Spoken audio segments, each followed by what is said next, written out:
Hello, hello, hello, everyone, and welcome to another edition of Ask Dr. Dansinger.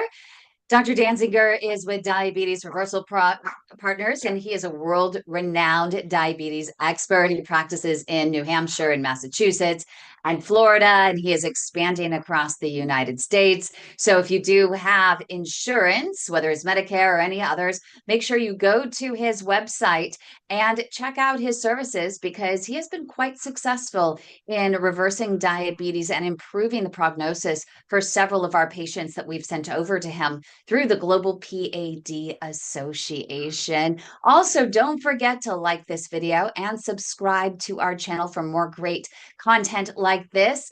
His YouTube channel is youtube.com/at the at sign Michael Dansinger, MD.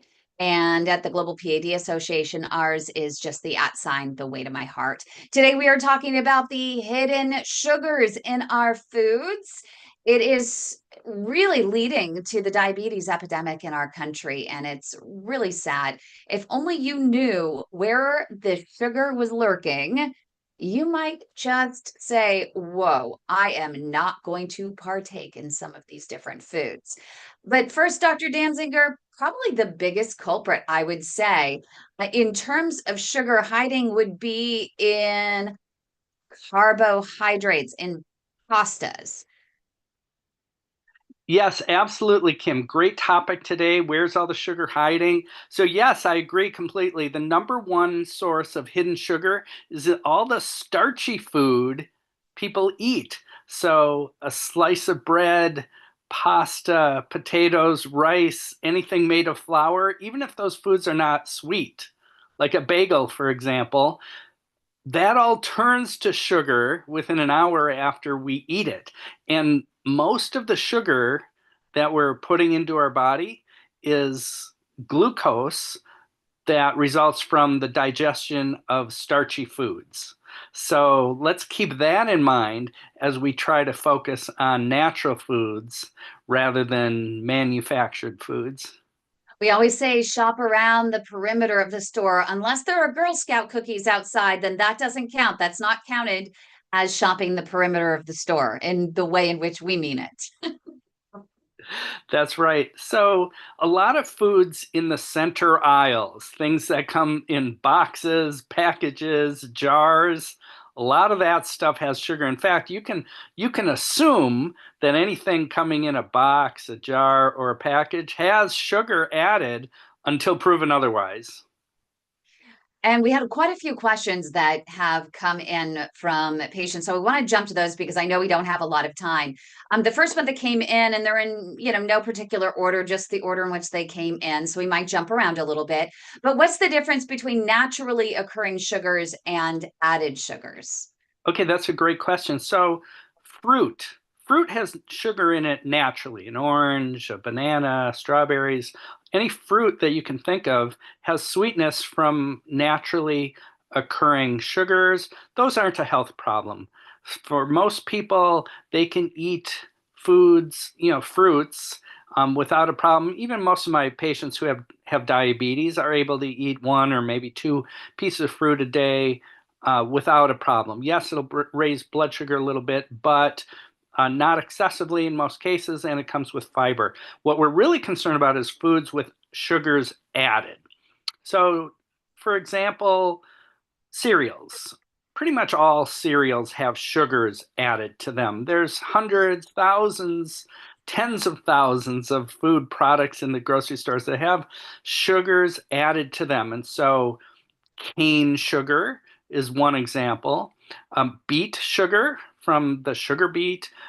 There's different names for it. So, sucrose, glucose, high fructose, corn syrup, which comes from corn. There's many, many different forms, chemical names for added sugars. Even when you take fruit and boil it down to just a thick concentrate, that that it no longer really counts as fruit sugar. That really counts as added sugars. Um, Maple syrup, honey, um, coconut sugar, palm sugar. There's many different forms of sugars that get added to foods. And when you have a food where the sugar is added by factories and machines rather than occurring naturally, that's a big difference. That's what we really need to put limits on. And you mentioned the fruit juice sugars, and there was a question about fruit juice concentrate. So can you spot sugar when it's listed as fruit juice concentrate on an ingredient? Liz, is this the manufacturer just trying to be tricky with you? A little manipulative? Not Put the wool necessarily, over your eyes? but maybe. So thank goodness that we have that type of labeling. And so everyone has the opportunity to get a sense for what is in the food. And they don't say the amounts that of each ingredient, but they list them in order. And one of the common sources of added sugar is fruit juice concentrate and for example, apple juice. If you just boil it down until it's a thick paste like honey, and then you add it to foods, it gives a fruity flavor. People love the taste of it. And so it, it'll say on the label fruit juice concentrate. It might also list corn syrup, high fructose corn syrup, dextrose, honey, molasses, agave, and fruit juice concentrate, and maybe other forms of sugar too. So sometimes manufacturers try to spread out the different types of sugar so that some other key ingredient will show up first on the label rather than all the sugar. You can have a product that has 80% of the calories from sugar, but if you spread out to the different types sources of sugar, then some other ingredient might come out first, which is sort of a game that some manufacturers play on us to try to hide the so that they can avoid sugar as being the first ingredient. That's why one of the members of our network was asking, well, how many different names for sugar can actually be found on one single ingredient label? So I don't know the record, but uh, it's possible to have, close to a dozen different types of, in theory, it's possible to have up to, a dozen or so different types of sugars, listed there. And I already listed a lot of the common names for different forms of sugar. Some of them And sound, some of them sound healthy, like uh, palm, like agave or honey or maple syrup, and but the body can't really tell the difference. Sugar, for the most part, sugar is sugar, and it wreaks havoc on the body. you should still make sure that it's, you're not consuming, too much of it. Um, what are some of the offending foods where sugar is hidden is another question that came in. I know you mentioned cereals are a really big offender. Yeah, so a lot of the sugar people eat isn't even hidden at all. It's in the sodas, the fruit juices, but candy bars, sweet things. But what about things that don't really seem sweet? There's often sugar lurking in there. So one example might be um, bread. So a lot of processed bread has sugar at it because it produces textures and flavors that people like to buy. Yogurt, another common one. With a lot of the yogurts have sugar added. In fact, assume that yogurt has sugar added unless proven otherwise.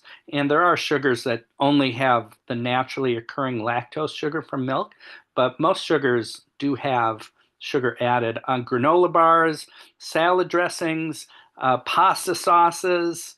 I mentioned cereals. All these things might be have no real sweetness to it, but the sugar might be in there as a flavor enhancer to make savory foods taste, really pop on the palate.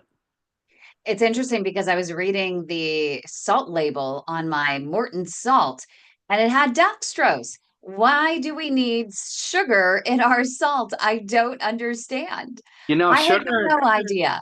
Sugar and salt often go hand in hand in a lot of processed food, and each one enhances the flavor of the other. And I Not also to our saw health just the benefit. no, not at all. Because if you're watching your sugar and you just use a little bit of salt, you're not realizing that you're also adding sugar in some cases to that. I also was shopping. I like to get the shoestring potato, the French fries, and every once in a while I do like to get some of those, and I bake them in the oven, and then finish them with a little broil.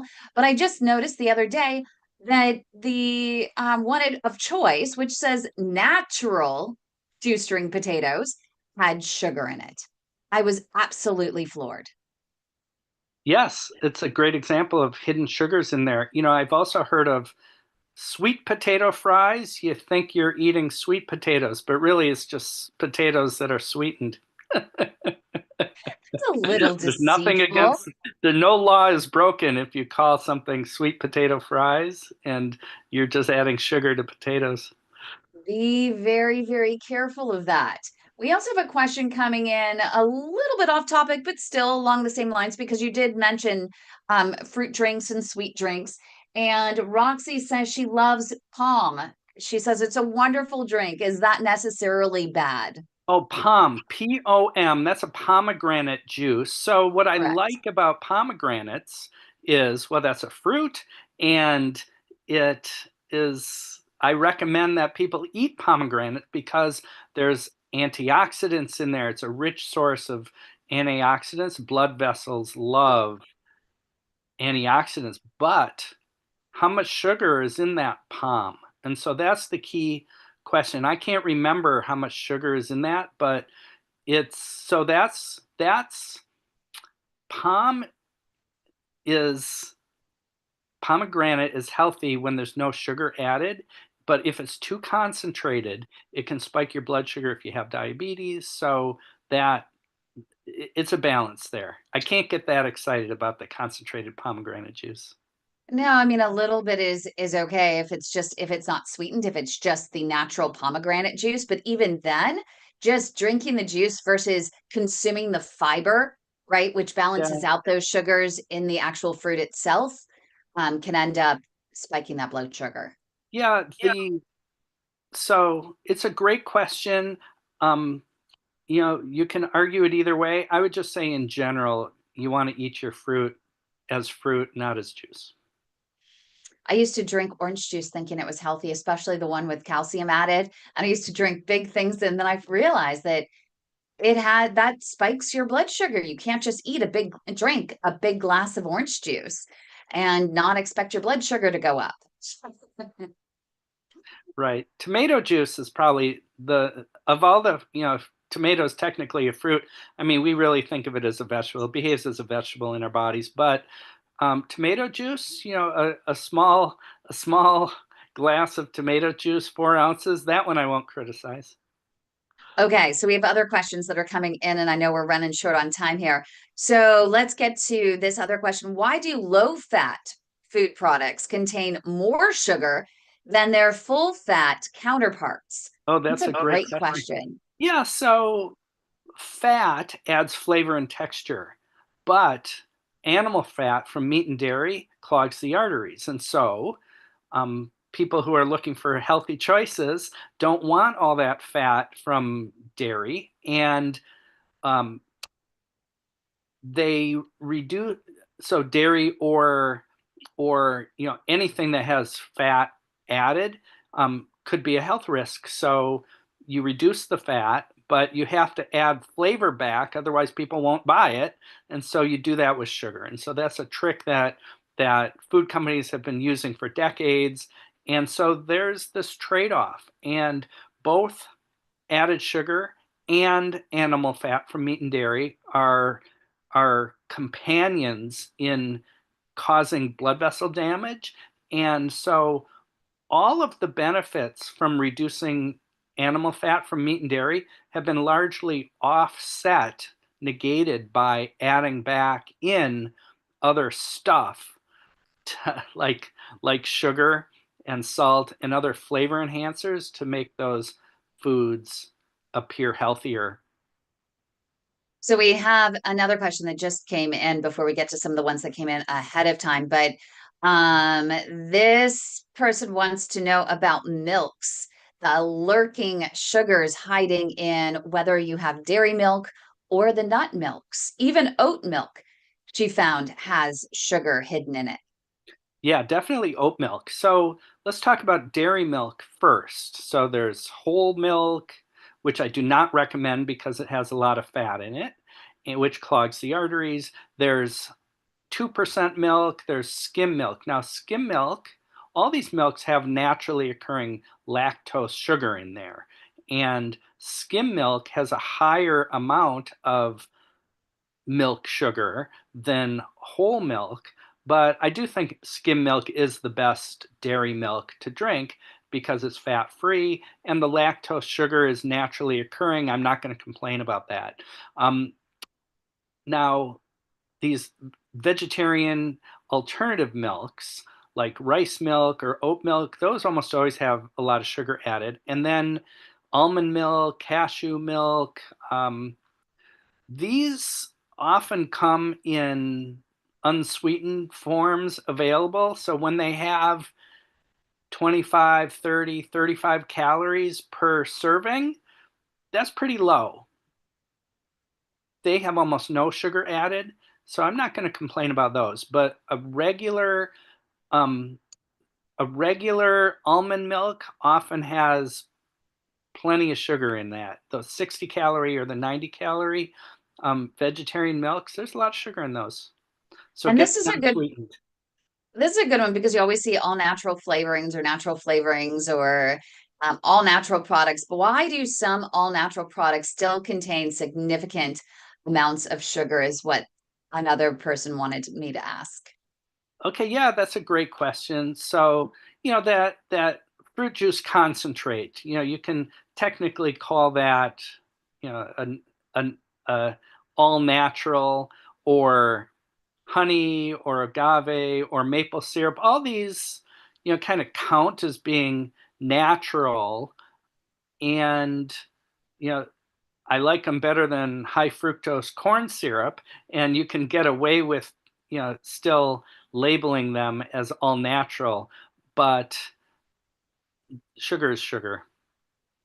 And we have Patrick who's watching on our YouTube channel, and he says as we are actually doing this, and he's watching right now, he's drinking sugar-free coffee while watching this program. So, what do you think about so-called sugar-free, Yeah, so the artificial sugars? yeah, so, right. So artificial sugars. Okay, so these are kind of lumped together as non-nutritive sweeteners. So the one I like best is stevia, and it comes from the stevia plant, and it is processed and put into a package or however you take it, but it's probably safe, and it's definitely the lesser of the evil.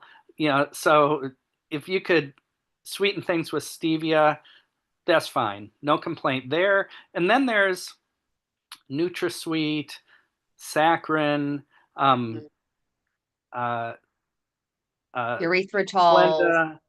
So these, so well, so those, the yellow, the pink, and the blue packet. There's no there. There's I think that's definitely better than sugar. And, research is ongoing. And no one would be surprised if, in 10 or 20 years we find that that stuff's not as benign as we thought it is. But right now, though, there's um, no proven safety risks with the yellow, pink, or blue packets. So I definitely think it's a safer choice than regular sugar, but you want to be moderate about that. And then there's the sugar alcohols, like erythritol is the most common one, and research is ongoing, but some recent research in the last couple of years suggests that erythritol is associated with increased risk of blood clots, and so I don't we need more confirmatory research, but I can't get too excited about erythritol, which is commonly used in a lot of diet soft drinks, and is if you ever buy monk fruit, it's usually like 95% erythritol and 5% monk fruit. So monk fruit sweetener can be used, but not if it's paired up with erythritol, which is almost always the case. I used to get monk fruit sugar thinking that it was okay. And then I heard there was another interview that we did with you, and you said absolutely not. I was just devastated. So all of those products went in the garbage. So I I was started I disappointed just to read that.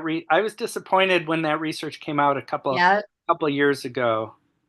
yeah, that was a little disappointing. So I've tried to go with just natural products, trying to wean off things that are sweeter, going for more of the savory and using more spices and herbs Yes. versus sugar or salt to um, spice up my food. Yeah, in theory, we Flavor want them. to get all of our sweetness really from fruit, and Yeah. um, but we're all human, right? And the sugar makes a lot of foods delicious, and almost everyone enjoys some sweet treats from time to time.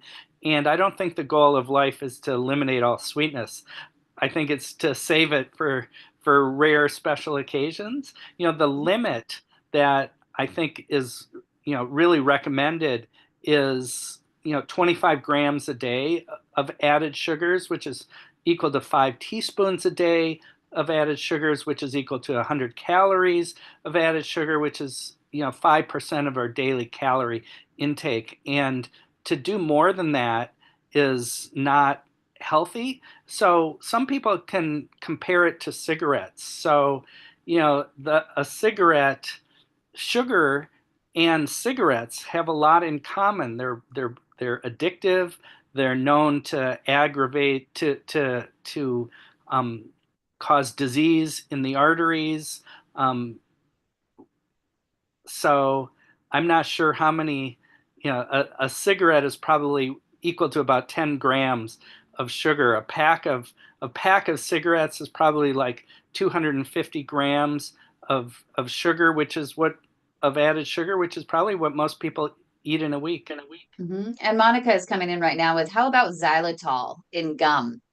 Because that's a big deal and they promote, oh, wow, it has xylitol in it. Yeah, I so I wouldn't worry about that. And so xylitol is a sugar alcohol. There's some in gum, but people aren't really consuming that much gum that I think it's fine.